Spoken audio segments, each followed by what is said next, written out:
Hi, I'm Ed Keeble, Superintendent of the Grand Canyon National Park, and You're watching This Week at Interior. This week at Interior. Interior announced significant new developments this week in the effort to protect the stability and sustainability of the Colorado River. Representatives from the 7 Colorado River Basin states agreed to the submission of a lower basin consensus-based system conservation proposal, which commits to measures to conserve at least 3 million acre-feet of water through 2026. The department also announced 8 new system conservation agreements in Arizona. Those agreements to conserve water are being funded by the President's Investing in America agenda as we work to increase water conservation, improve water efficiency, and protect critical environmental resources. Secretary Haaland wrapped up her multi-day visit to Arizona this week, where she met with tribal leaders, local elected officials, and community members to learn about their vision for conserving the natural and cultural resources in the greater Grand Canyon watershed. She also met with local tribes to highlight administration investments in clean water and reliable infrastructure. Her trip included hiking to Supai Village to meet with members of the Havasupai Tribal Council, becoming the first Interior Secretary to visit the tribe's village. During her visit to the Hopi tribal community, Secretary Haaland announced a $48 million investment from President Biden's Investing in America agenda to repair and revitalize tribal water sanitation systems, upgrade irrigation and power projects, and invest in the safety of dams in tribal communities.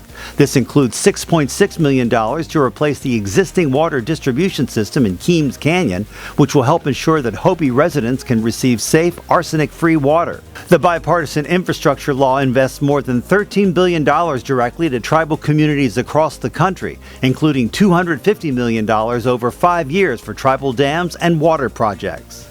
Principal Deputy Assistant Secretary for Land and Minerals Management Laura Daniel Davis and Bureau of Land Management Director Tracy Stone Manning held a press call this week, highlighting the administration's progress in developing a robust and sustainable clean energy economy. They announced the next steps toward permitting 2 proposed clean energy transmission projects, which will facilitate increased renewable energy development and delivery in Nevada. If approved, the GreenLink North and GreenLink West transmission projects have the potential to connect 8 gigawatts of clean energy to the Western power grid. The Bureau of Ocean Energy Management has completed its environmental analysis of the proposed Ocean Wind 1 wind project offshore New Jersey. If approved, the project could power up to 500,000 homes with clean renewable energy and advance the administration's goal of deploying 30 gigawatts of offshore wind energy capacity by 2030. The Bureau of Safety and Environmental Enforcement completed 2 successful tests of the oil industry's ability to respond to a well blowout in deep waters. The Gulf of Mexico drills involved deploying capping stacks that were latched to test wellheads at depths between 5,000 and 6,000 feet. The drills confirmed the capping stack would fully contain a well in the event of an emergency. The U.S. Fish and Wildlife Service this week announced $16 million in grants through the Clean Vessel Act grant program. The grants provide states, territories, and the District of Columbia up to $1.5 million annually for the construction and renovation of recreational boat facilities. And our social media picture of the week, Antietam National Battlefield in Maryland. Antietam will always be remembered as the turning point in the Civil War, the battle that made possible President Lincoln's Emancipation Proclamation. It's among the 21,000 acres of battlefields and cultural sites that have been preserved with help from the Land and Water Conservation Fund.